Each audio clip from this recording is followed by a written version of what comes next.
You're listening to The Adventuring Party, talking about gaming the Irish way. Welcome to the party. I'm Warlord Scarr, slayer of excess page count. I'm Liam. I can't think of anything witty at the moment. I'm SavageMick, and I substitute exuberance for wittiness, neither of which I can spell. So, Warlord, why are we here? Well, we're told by many a frustrated Pathfinder player, many an OSR grumbler, and many a rules light story game aficionado that the problem with the modern 5th edition D&D spell lists is it's too damn long and there's too many options. We've given too much freedom to the wizards and sorcerers and clerics of the world, and it is destroying modern gaming in some unspecified way. And so we decided, because it involves destroying things and also easy list-based content, that this would be perfect for our podcast. We are going to go through the Player's Handbook, 5th edition spells, and see what could get the snip and what is actually a vital part of the identity of the world's greatest but not best role-playing game. Cut away, yeah? Deadwood, and all that we can Gotta say them trees. Yeah, it's... I mean, it is 70... I mean, in the 5th edition printing, it is 78 pages of cart, and only about 30% of it is art. So, I mean, if you were to cut it down by even 10%, you could make an impact on the environment. Plant a tree, make it all back, or something. No, you'd put in more tables or something useful. Maybe. People expect a certain page count after all. Put back in the hex crawling rules that everyone says are missing or something. Or templates for areas of effect, things, cones and stuff like that. Help you work. Or good options for fighters. Anything's possible. But let's start by making some room, Marie Kondo style, and discarding anything that doesn't give us joy. Okay. So we drew straws before this to decide how we're doing it. I lost out on this one, so we're not going to be going by order of word count. Liam, you wanted to do what in terms of the order we tackle these in? I've no idea. I tagged in at the last minute, guys. I was hoping nobody asked any questions. I'll give him this. He's honest. So, Scar, you were pumping for that we do it in the order in which Gygax dictated them to his lowly serifs and editors, but ultimately we decided that alphabetical order was the best way. Actually, I think in earlier editions of games, they might have put it by spell level rather than by. I think it was like they did all the cleric spells and then ordered them out by level, and then you'd end up going to the wizard spells. And anytime there was a wizard spell, was also a cleric spell. You'd have this. You would do the reminder text and then just say, "As cleric spell, see earlier page." And apparently, people hated this because it's redundant content or something. And so everything is defaulted to alphabetical order now. And I don't know. Maybe it's more efficient in terms of page count, but it does make it causes an awful lot of page flipping if you're just sort of browsing the spell list looking for something neat. I guess you do the complication as well. Is it restoration? Is it lesser restoration or restoration, lesser? Yeah, and you have to start arguing over what counts as the real alphabetical order. Then, but we can get to that, and I have thoughts about lesser and greater versions of spells. That is definitely going to be one of my bugbears. Okay, but flipping pages is for nerds. Whose acid arrow is this, anyways? I'm using D&D Beyond, and I've pulled them up here with a couple of filters, and it has already thrown up some oddities, like Acid Yes. Arrow is the first listed spell. Yeah, because Most of my gaming was done with, like, I've played a lot more Pathfinder than I have 3.5 and 5th Ed combined, so it's always Acid Arrow to me rather than Melf's Acid Arrow, and same with its Magnificent Mansion rather than Mordenkainen's Magnificent Mansion, it's... yeah, but the thing is, that's not the way it is in the player's handbook. That's the way it is in apparently the basic rules. So apparently, the free PDF to get online does not have the trademark Greyhawk, a generic NPC male elf as played by Ernie Gygax Jr. I think, what was it, Luke? I could have a basic Acid Arrow. Yep. Melf I'd like to play. Would that not be an alkaline arrow? But Not going to get better, folks. Whole series of this, folks. Whole series. So the named after dudes spells are kind of part of the character of the D&D spell lists. But there's the generic version. That costs half as much as Chthaumaturgist. Well, we won't be able to make this comparison for much longer, though, because with the kind of reorg or sprucing up of Pathfinder 2nd Ed, they are getting away from all of the D&D terms, and they're renaming a whole pile of spells. So, yeah. Right. That's when we get to that. Okay, so, by the book, according to Gygax, what is the first spell on our list? According to this, it is Acid Splash. Yes, a cantrip. Now, I'm pretty sure Acid Splash has been around since at least 3rd Ed, when they first tried cantrips, and they were this odd thing where it was a whole bunch of really tiny magical effects, and you only had, like, as well as your 1 first level spell per day, you also had, like, 3 inconsequential Acid Splashes or something. And they remain of little consequence. Yeah. I mean, historically, they were kind of, here's something for the wizard to do that isn't firing a crossbow when they don't want to use up their spells. And after about 4th, 5th level, they're useless and never get touched.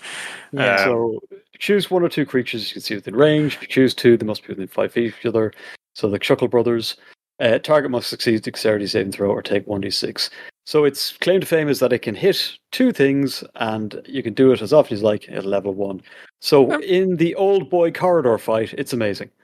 I mean, I would have said that in previous editions it was useless, and by all means, once you get past 5th level, you can forget about almost all your cantrips, especially any of the ones that do damage. Now, utility ones like light and all those kind of stuff, they would still stay good, but anything that did damage was utterly pointless. Now, having said that, in the current edition, they scale. Yeah, they're the only spells that have automatic scaling by level anymore, and that makes that you can. I've seen people do builds that really focus on cantrips rather than big spells, so that they have this little machine gun effect. If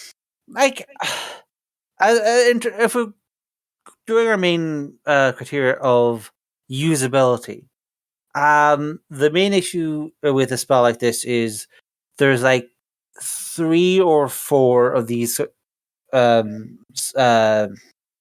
cantrips for each class. Elements or different elements with slightly different damages. Some of them are 2 hit rolls. Some of them have a saving throw. This one special feature is that it can hit 2 creatures if they're standing next to each other. So you could argue that having multiple different spell entries for different flavors of the trick is acceptable. I wouldn't call it high priority to go through each of the different elements and say each one has got a slightly different way of doing it. But I could see the logic if you want to. But is that not a bit different place?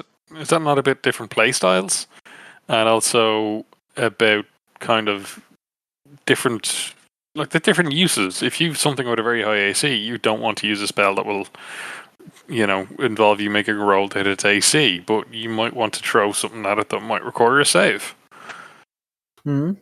Awesome. I think there's definitely utility in having those differences. Now, you tend to have a fairly limited number of cantrips you can select, so I think that's more of a limiter than specifically the differences between them. So with this and all the rest of them, collapse it to Elemental Splash. You choose the type at the start of the day. They might have some variation in their listing, like this one's a dex save, this one's D8 damage. But get rid of all of them and replace it with one more sort of flexible cantrip that could scale as you level, and save yourself a whole bunch of entries. That's possible. I think they'd be reluctant to have a full spell customization system just for this, but I think that's a thing they could try. The other question is specific to cantrips, because cantrips are a thing nowadays. Cantrips are a thing you can do any amount of time, and particularly with something like acid, having this particular spell is going to have the I can create an infinite amount of acid, so I can slowly over the course of hours melt through anything. And do you want to have that sort of chemistry argument? No, it doesn't say it does. It doesn't say it has an acidic effect. Just that its damage is. It's like a lot. It's like a lot of the spells now. They don't have. They have to call out when a fire spell actually sets fire to things, as is the case with, I think, Fireball. I mean, this is just an extension of the I drown somebody with create water. There will be chancers, but I don't know that we should set our entire gaming systems around chancers. Yeah, but it's just do you want to chancer proof your spell list is a question, and no, but I don't want to give them sticks of dynamite either. I think if this did create if this and the other elemental sort of cantrips did actually have a utility effect, they'd be a lot more interesting, which is why I think chop them out and replace them with something that either gives you a Swiss Army knife of elemental effects or do something to these spells to make them more utility-like. So yes, over the course of hours. With my reading of Acid Splash, I don't think you could use it to destroy any objects, because it specifically says choose one creature or choose two creatures. Yeah, the door is not a creature. Saying about it. Yeah, exactly. You can't use it. And then you get into how does this random pile of magic equations know what's the difference between a creature and a thing is? But then magic metaphysics is going to cause arguments no matter what. Whatever you think of these, we must move on to a god did it, or whatever wizard first wrote it down did it like that, and you don't know how it works. Okay, aid. We jump straight to a second level spell.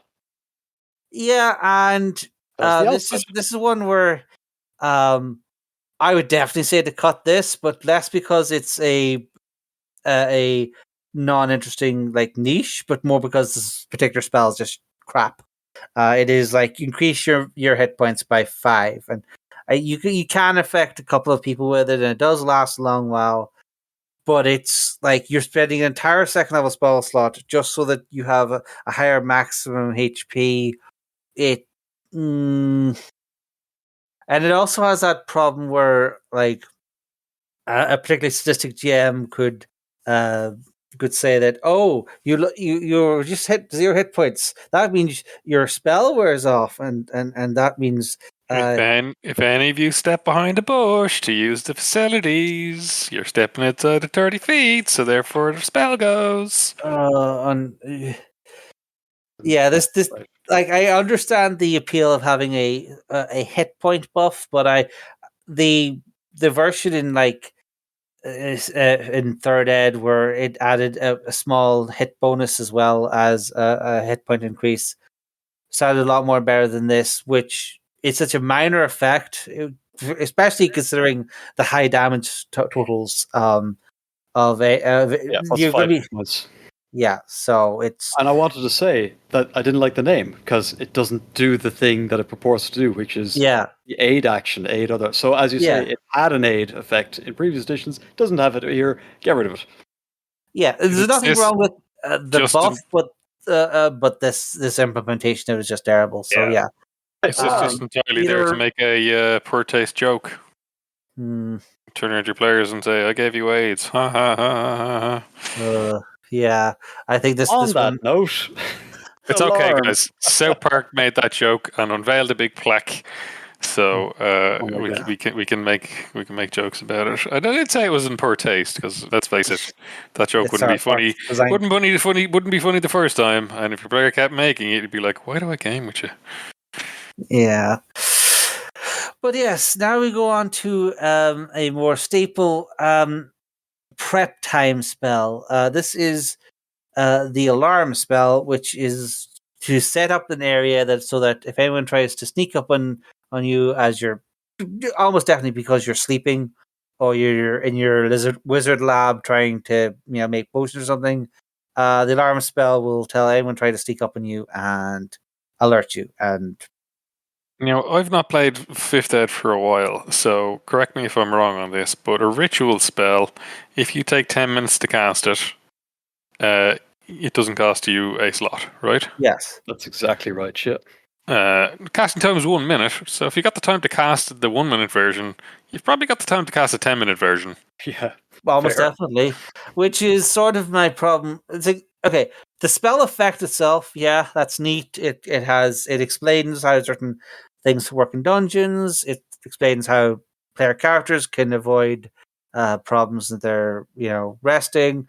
All kinds of useful stuff. I get it, but we immediately have to run into the problem of if it's a ritual spell, and if any smart player is only going to cast as a ritual spell, should it not be just a dedicated ritual that not rather than a spell that uses a spell slot?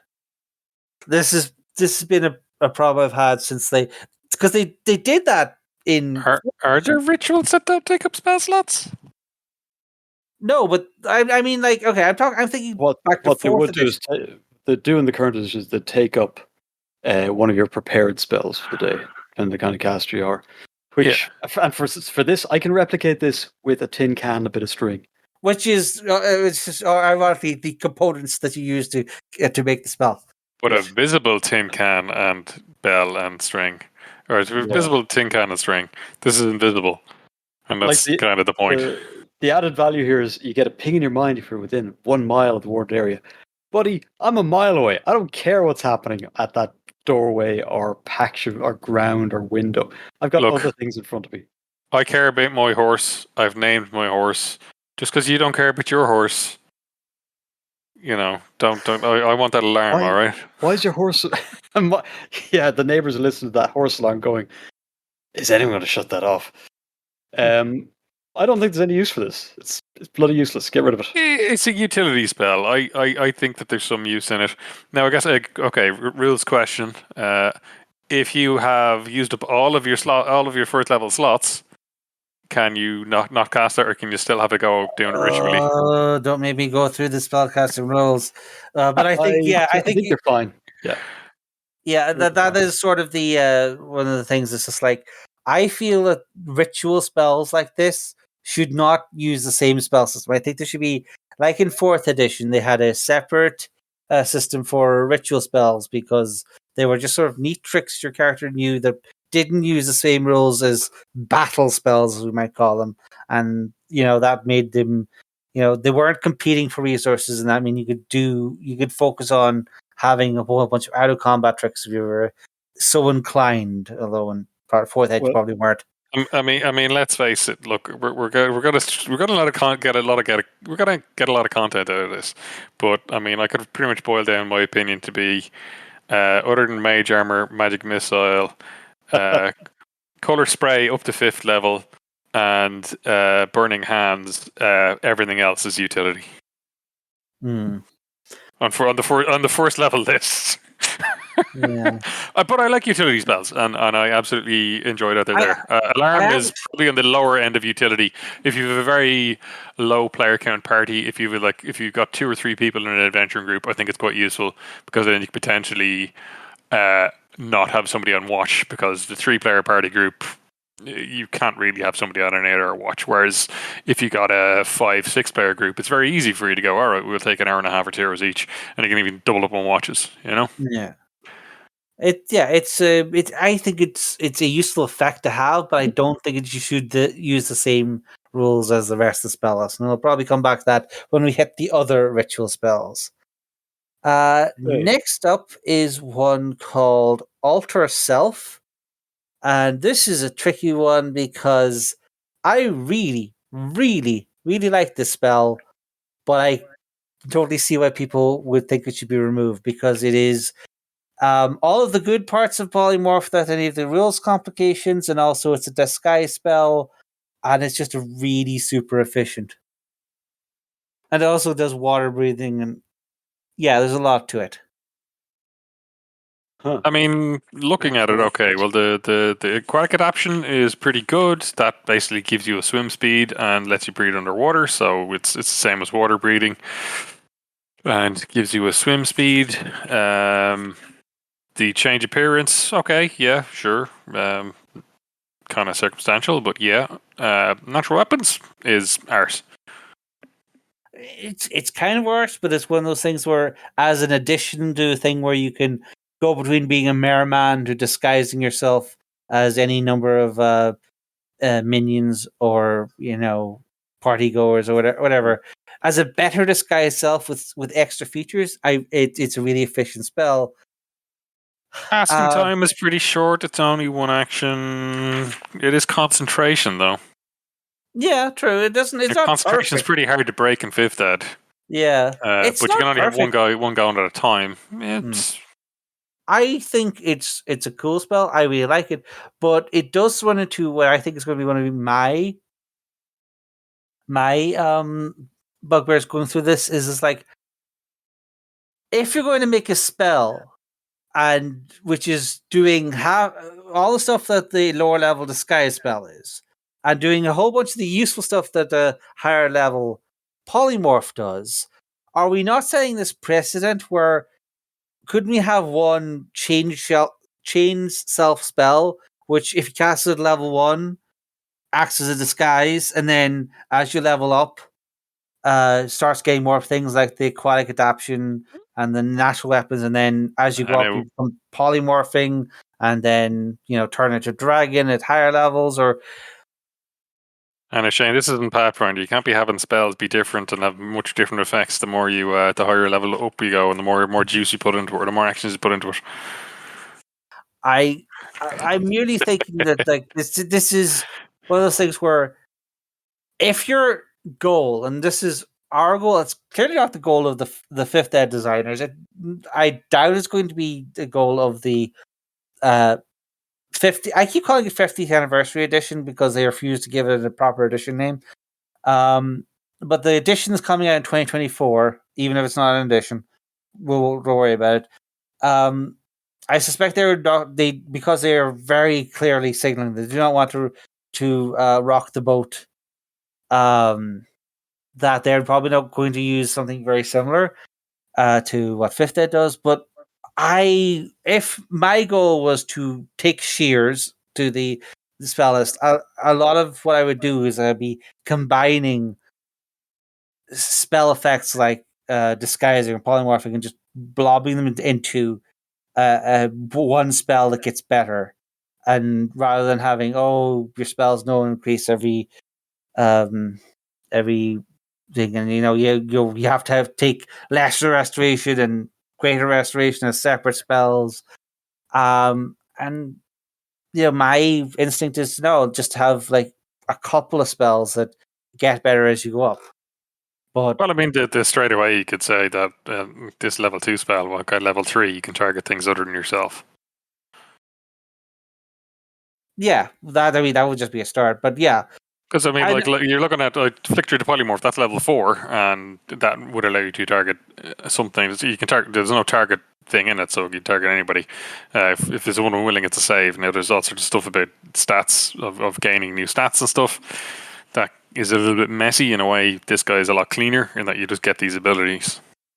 Maybe this is just me because I fell in love with the 3rd edition psionics rules, which had something similar to what I'm suggesting, where you could spend a number of power points equal to your level, and a lot of lower level spells could scale very well into higher levels if you just put more power points into them. But we probably don't want to start arguing about psionics rules for a game that's 20 years old. And yes, that does age me horribly. Anyway, Savage, do you have any deep thoughts on Alter Self? What could I possibly add? It's an amazing spell at second level. You get magic weapons from the They natural actually count weapons as option. magic? Yes, they Damn. Oh do. yeah. And +1 Okay, bonus maybe it's attack not and rubbish. damage Yeah. rolls. It's very good. It's probably better than polymorph in many ways. It's much more adaptable, and you don't have to suffer getting the intelligence of a bear because you look like Now, a bear. But you now, can look like a bear. I will push back on this magic weapon thing. Okay, who's Yeah. casting this? Sorcerer, a wizard, an artificer. Yeah, magic yeah. So weapon. what are they doing? Making melee attacks. They automatically get. No, that's a good point. Actually, When you are facing Proficiency a with their ghost, dex or strength, which aren't great. Grant's not It is magic weapon. unsurprisingly. It's overpowered. I say get rid of it. Hmm. Okay, moving on. Animal friendship. Animal friendship. It's a spell that makes animals friendly to you. So it's essentially if it's a if it's a savor it's a charm spell for animals essentially. Essentially, yeah.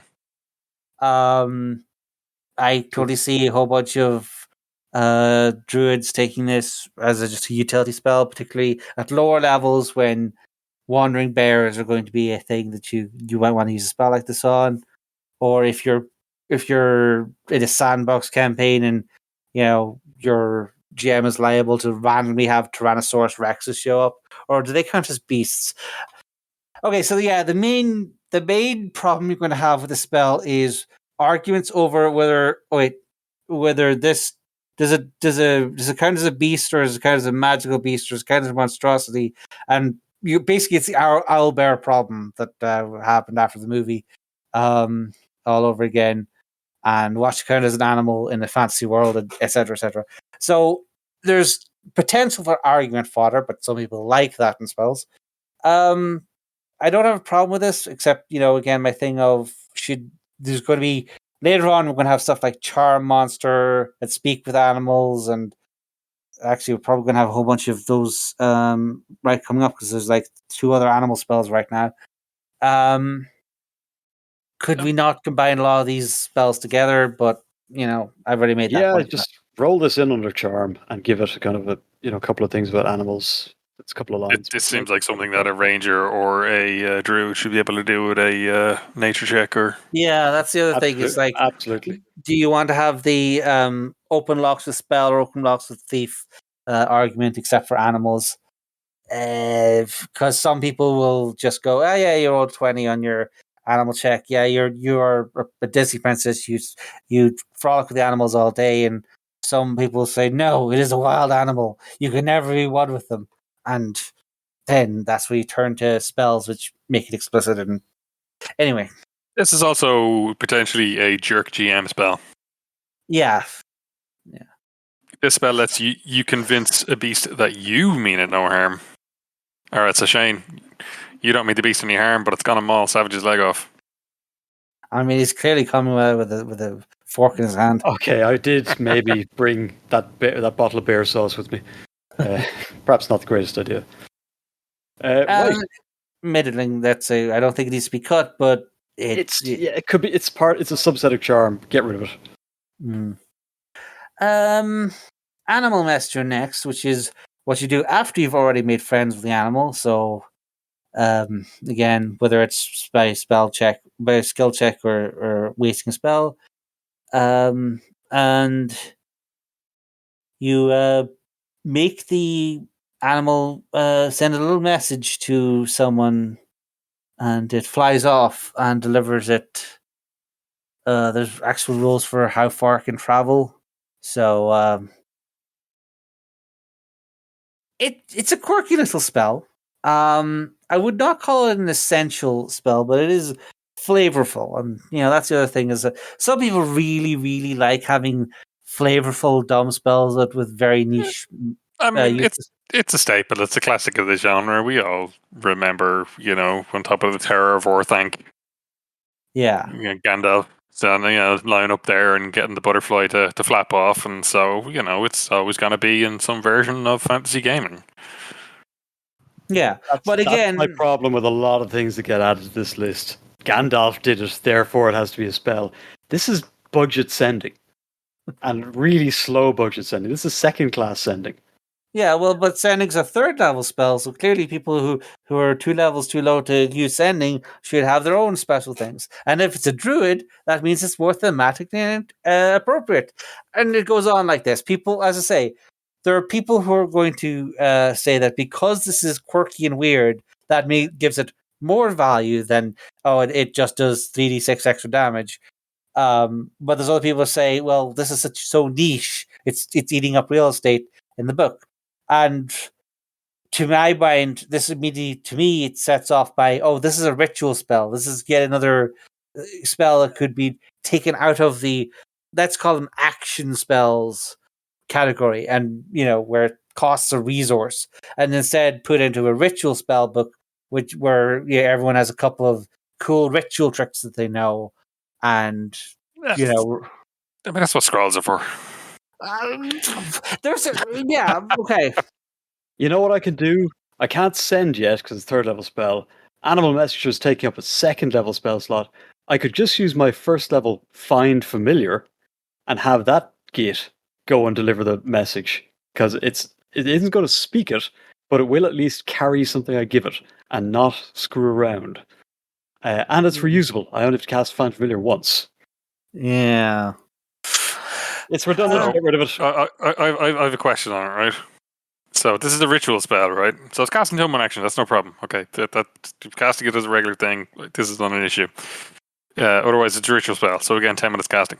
Choose a tiny beast you can see within range, such as a squirrel, blue jay, or a bat. Do you need to be able to see it for the whole 10 minutes? And does it have to stay within 30 feet of you for that whole 10 minutes? I guess so, which is probably why you have to cast Animal Friendship on first. Also, it's another one of these ones that's a jerk GM spell, because it's like you give a general description: a man or a woman dressed in the uniform of a town guard. Yeah.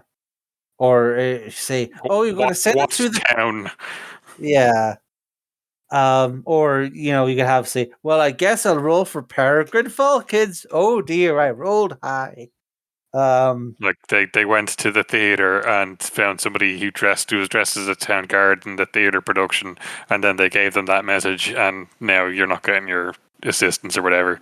It is a mischievous GM screws you spell.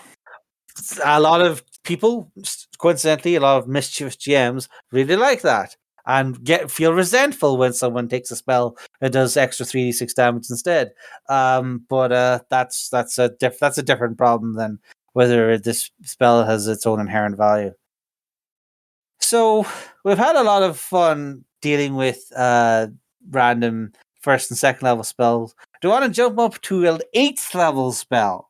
Is there any point in talking to them? Does anybody ever cast 8-level spells? You read about them. You read about them. Or you're once per very end of the campaign at level 12s. You get an artifact that can cast like 1 8th level spell a day or something. I mean, I see some of the other stuff on this 8-level druid spell list, and I can tell you animal shapes wouldn't be top of my list. And it is indeed animal shapes. 8th level spell. Okay, this is one of those things where it can either be relatively underwhelming, I should say, like 8th level druid spells include stuff like earthquakes, summoning tornadoes, tsunamis.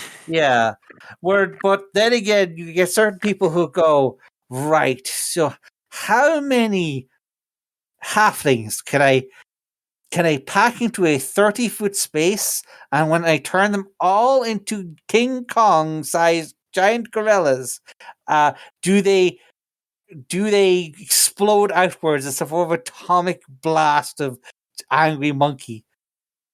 And that, sir, is how we invented fusion. You know what I mean, though. It's just like atomic monkey theory 101. This is. The alternative is that it could be a very good infiltration spell, because your gear molds into your new form. So I turn us all into fleas or some other kind of small insect, and we hide in the rogue's clothing, and the rogue goes in and infiltrates wherever, and then I drop my concentration. Yeah, I suspect even a druid has probably a few other ways of doing something similar. Yeah, teleporting or dim door, but they can be locked down. Again, it's one of those things where this is one of those niche spells that has a lot of.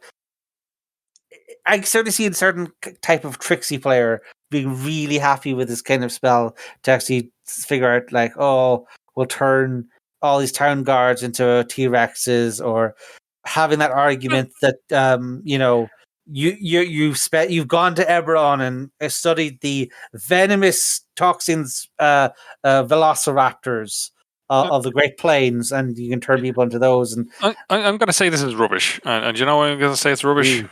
Because it's an 8th level spell. You're going to need to be, what, 17th level to cast it? It's 15th, but yeah, basically. 15th, okay.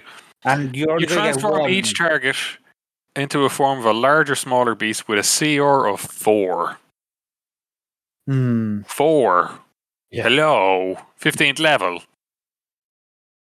And they have to be willing, just and rubbish. That point about their gear melding in, which they cannot activate, wield, or otherwise benefit from.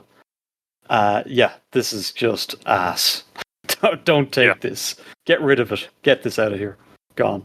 Yeah, I do not think this is particularly, like, again, flavorsome, tricksy, but the problems it can cause, Mark, with the niche of how when it's actually be useful.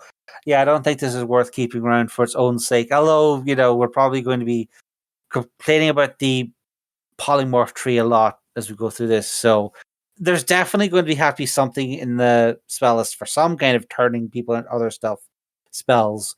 But do you want to have one polymorph spell that takes up an entire page or two to explain that gets better as you go, or do you want to have different? We're going to have this argument over and over. But yes, this particular iteration, not worth its page space. Yeah. Let's go to an actually good spell.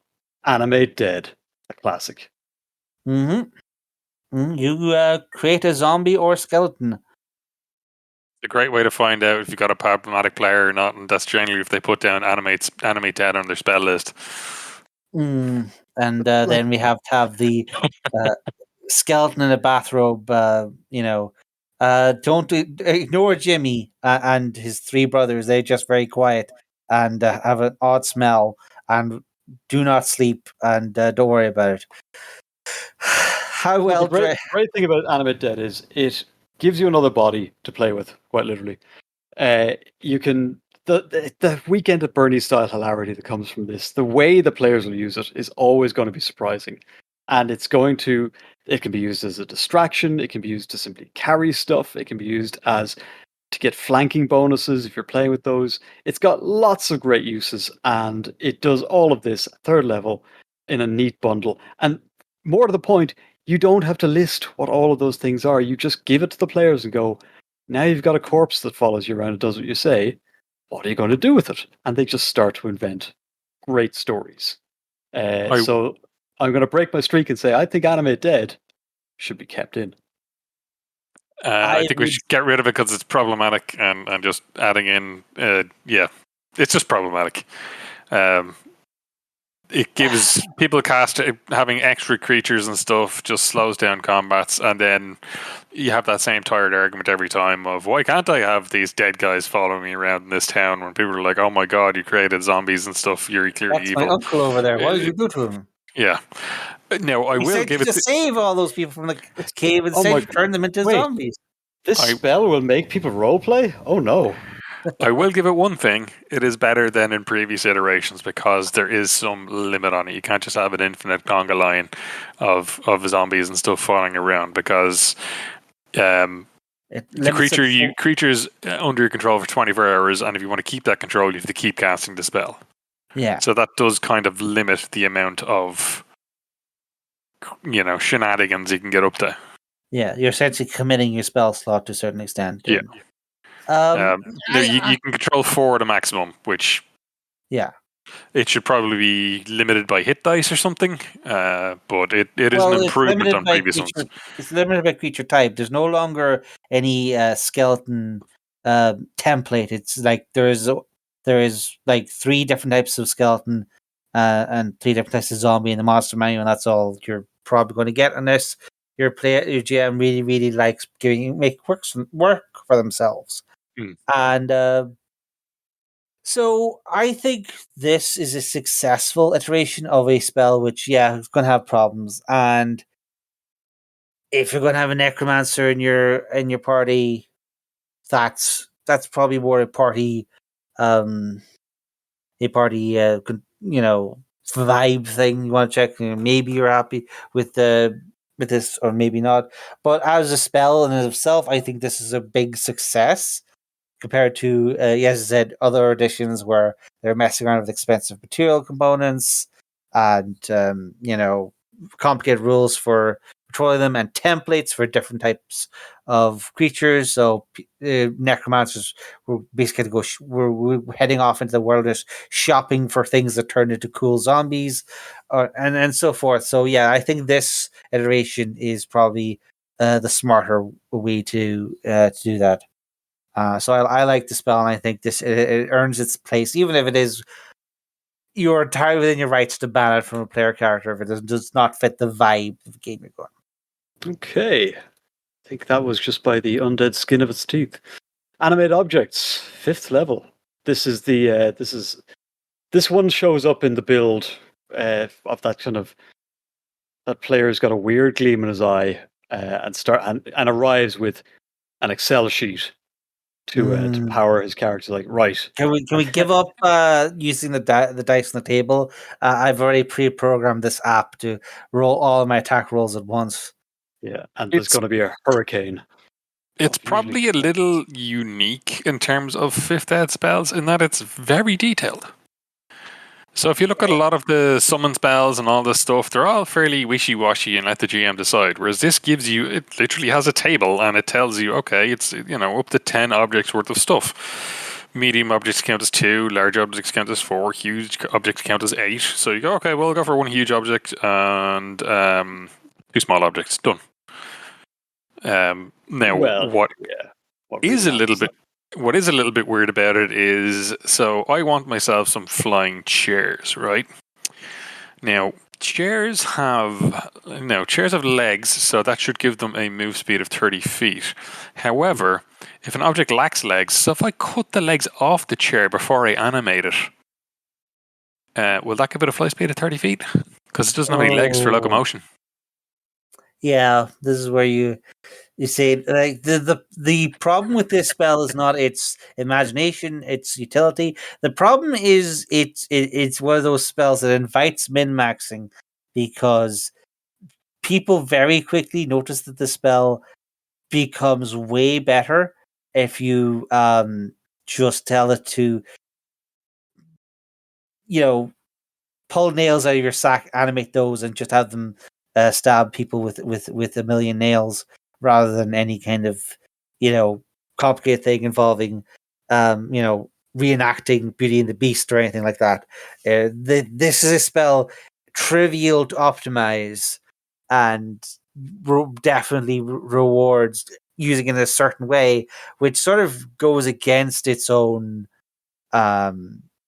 thing as a sort of a flexible spell. You can use a whole bunch of different ways, and make the entire room dance around and perform all kinds of stuff. The accepted norm for this one is I empty my pocket, I throw a handful of coins in the air, and I now have a sort of a shotgun blast that can chase you around the room. Because 10 things with plus 8 to hit, doing 1d4 plus 4 damage. Yeah, so minimum 40. What is it? Minimum 40. 4 to 45 plus is minimum 50.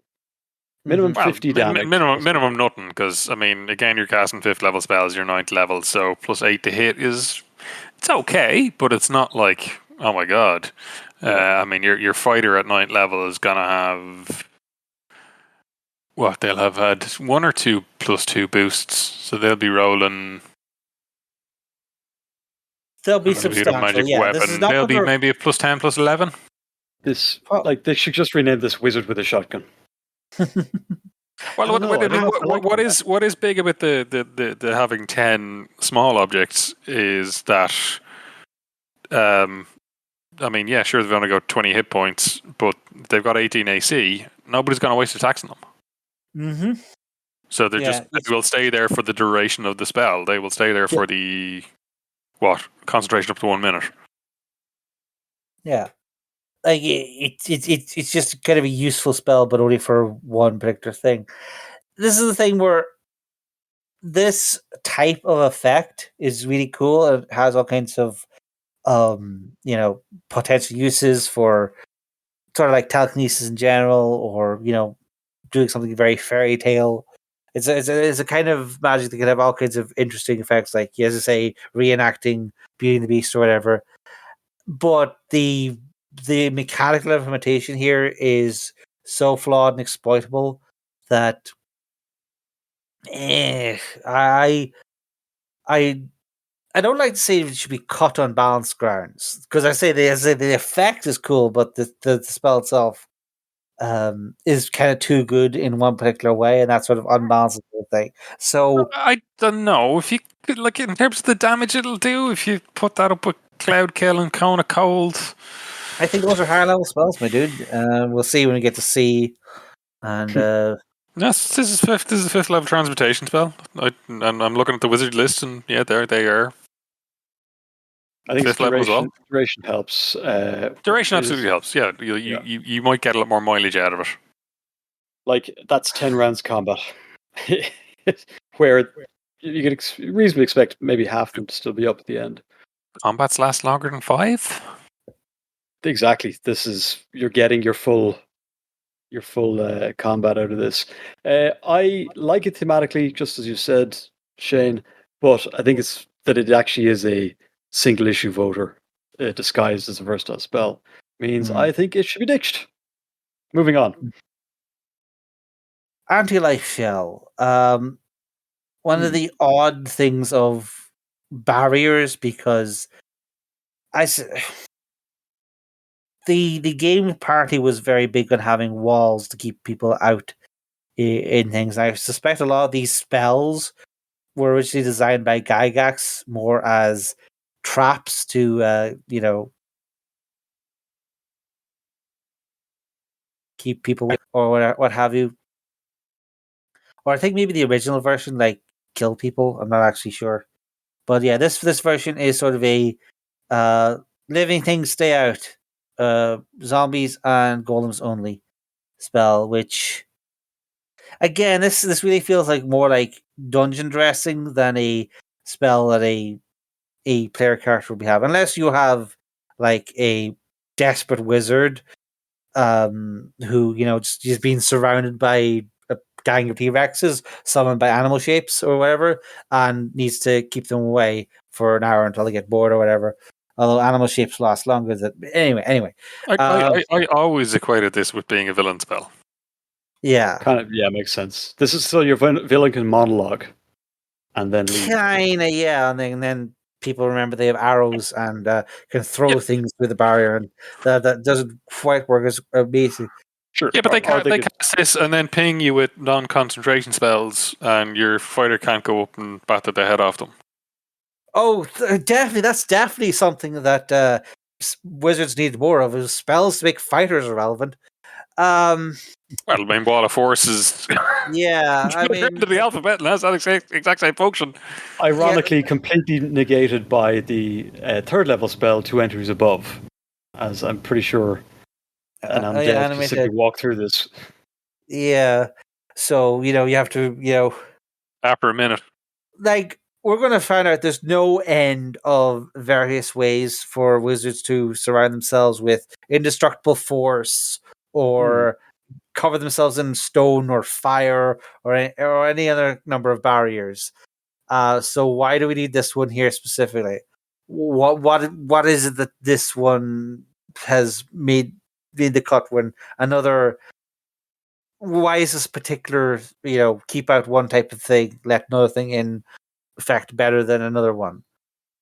I'm not saying. I think this has no place in the PHP, because to me this is only a spell that's useful for if you're in a party, then it'd want to be a party where everybody for some reason the construct are undead, because otherwise it is absolutely useless to a player character. Yeah, it's absolutely useful for a bad guy, but in 5th Ed, bad guys aren't. You don't make bad guys with the player's handbook. Yeah. Bad guys are in the monster manual stuff. Sure, you can give them player levels and stuff if you want, but generally you don't. Yeah, GMs have complained at length about all their monsters suddenly having to refer back to this player's handbook all the time, and knowing this, there was a very resounding outcry from the 5th edition DMs, people that they wanted all of their cool stuff to be in the monsters manual with its stats. I understand that. I hate page stepping too, but it means this very obviously villain spell suddenly is in a place where it's not going to get used because, as I say, there are barrier spells at all kinds of levels, and unless you are a dedicated abjurer casting walls and barriers everywhere for its own sake, or possibly to get temporary hit points, I forget what the abjurer special ability does. Unless you're doing it for those kind of reasons, yeah, I don't see why specifically Antilife Shell deserves it when another spell doesn't. And as I say, it has a more villainous element to it. So yeah, no, this can go. Is there an opposite of this? Is there a life shell? I possibly. I think turn undead. Turn undead as a save. Does this guy have a save? No, this is a yeah. Okay, it's not think a like for like. That would be. So, think of how broken it would be if it was the other way around. Every GM would be banning it. It would be the wade into zombies spell, which could be kind of dramatically kind of cool, but it probably doesn't exist here. Against it's an error's respite against every unintelligent undead. Yeah, an hour. Which again, could, depending on the kind of if it's a zombie apocalypse game you want to play, then that's something. But as it stands, yeah, this is a bit pants. Let's move on to its much more famous cousin, Antimagic Field. I mean, Antimagic Field basically makes a field where there's no magic. Thankfully, you don't have all the cool bonuses you get in Pathfinder, so you don't need to recalculate your entire character sheet and all the math as badly in this edition. But yeah, this is. Has anyone ever actually seen this in play where, you get the evil wizard on the ground cackling about, oh, you'll never touch me, I have an anti-life shell, and then someone casts Antimagic Field on the fighter who just charges in and beats him with his own shoes? I've only seen this used by GMs as a, look, you're not going to assassinate the king or pope or whatever spell.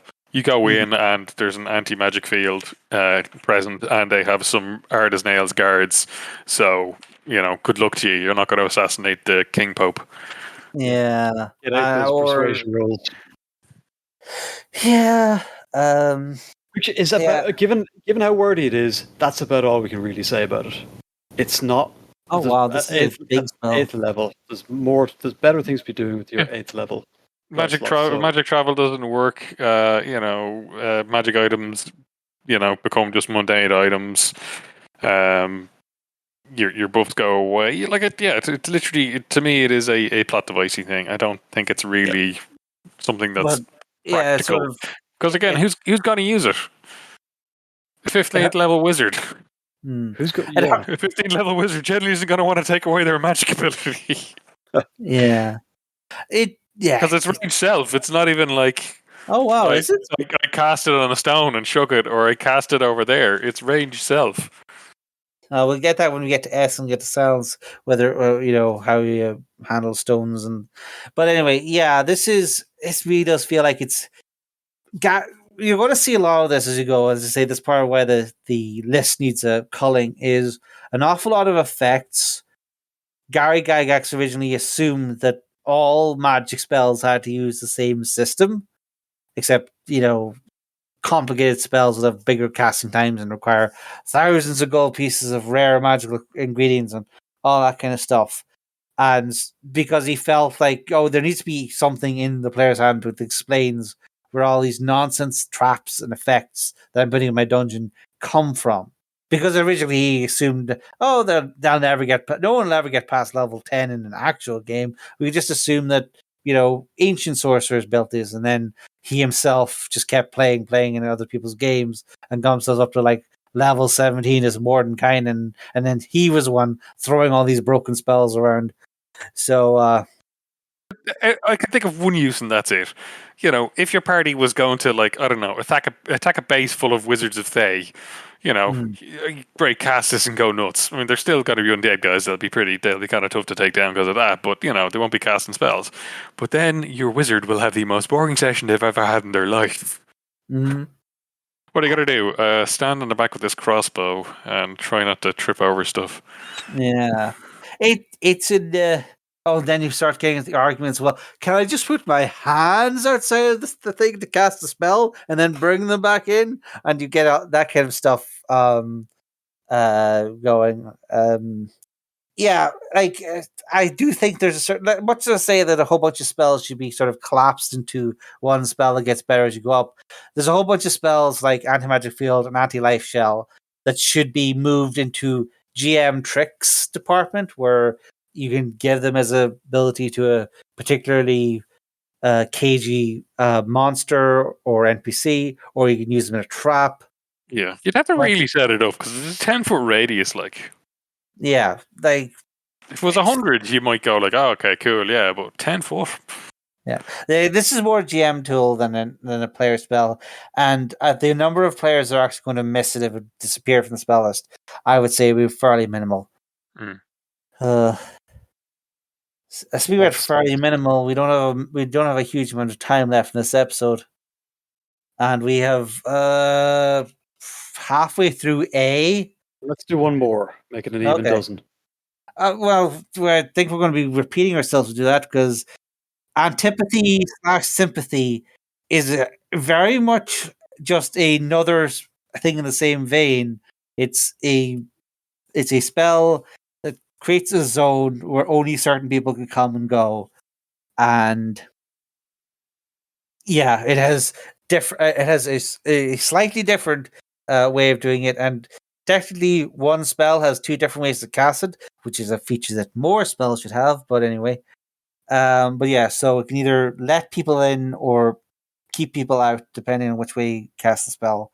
And it can last for, this one has a really long casting time and even longer duration. Yep. So it's again, this really feels a lot more like this is how to build dungeons rather than how to have a effect that your characters play. I don't know that anybody would ever use this spell. Unless, like, if you are like level 15 and you are like building your castle and you want to guard the front door against specifically dragons or whatever, I can sort of see that. Or you could use the Sympathy version to like kind of glob people together into a trap and trap them in a room that they can't leave or something. Again, this seems like a different take on the same kind of weird exclusionary effect we've seen in the last two spells. It's a high level spell that makes for interesting terrain, but not so much in terms of, dynamic action or cool tricks. Like, there's very niche cases where you might use it if you were like doing some kind of base defense scenario, but it just seems so niche. It's so particular. I get that, but range 60 feet.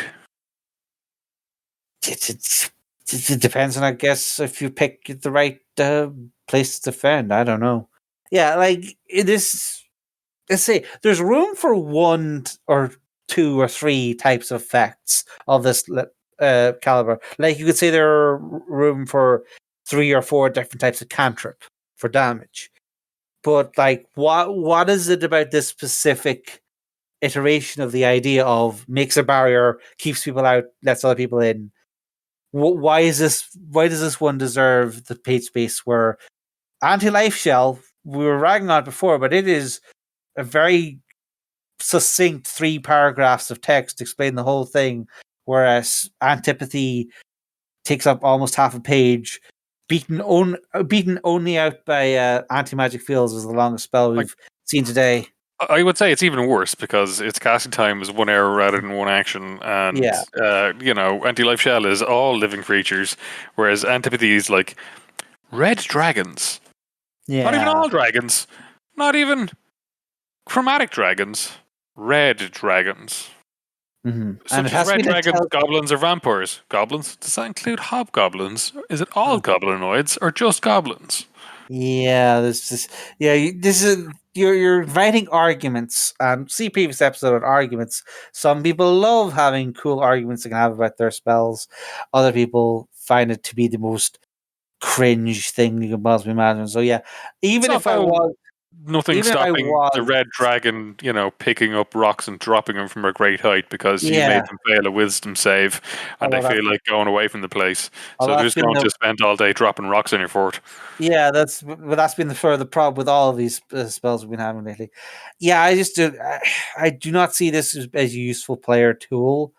And again, maybe move it. Maybe if you wanted a cool dungeon dressing design chapter where you give some rules to different effects for random barriers or cool special zones in your dungeon. Sure, that sounds cool, but as a spell taking up real estate in the player's handbook, I don't think this has any way to.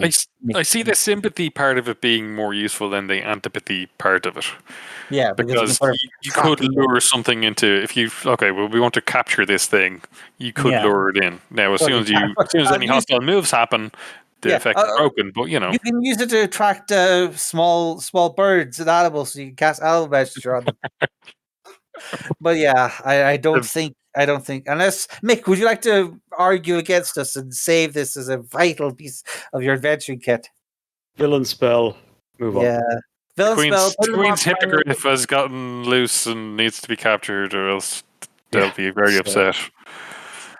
It's like and as a feature to put in a dungeon, it's great, but it's not something that belongs to the spell list. And Dominate Monster is almost certainly a far lower level spell than 8th. And the frightened effect is ants, anyways. Yeah. This thing doesn't. This thing, like wisdom saving throws, you can pretty much guarantee you'll find a way around. It doesn't stop unintelligent creatures at all. So it can be overcome with that wave of zombies that you created. It's just like, meh, there's way better things to do time. Using a dungeon, absolutely, but under no circumstances should anyone who has a spell slot to burn ever use this. Right, I think that's like I said, I think that's about a dozen, maybe a baker's dozen. We've covered, so we should probably call this a good episode 1. Yeah, we're not even almost to the age. We're still like, no, don't fool yourself. Don't make me drag you over the B's and C's. So, if people were wondering who our next 27-part epic was going to be, welcome. We haven't even a name for this yet. The Cull. Let's call it the Cull, the great culling of the spell list. A to Z's of spells. Right. Okay, so we've got a Discord. If you're listening to this, you might not know that. We do. Where you can find us doing all the Discordy stuff around this podcast. There'll be a description in show notes. And we we have more interesting stuff to discuss in the Discord than just a half dozen spells. We definitely have points that you may want to discuss with us or argue with us about, or maybe you could tell us about that one time that you cast Antilife Shell and it was so interesting. It might even be things totally related to gaming. Like, how early is it acceptable for shops to stock selection boxes? Downfall of Western civilization. Well, on that front, I think we could say that we have not even reached the end of A, but unfortunately we've reached the end of tonight's episode of The Cull. And with that, this party's over.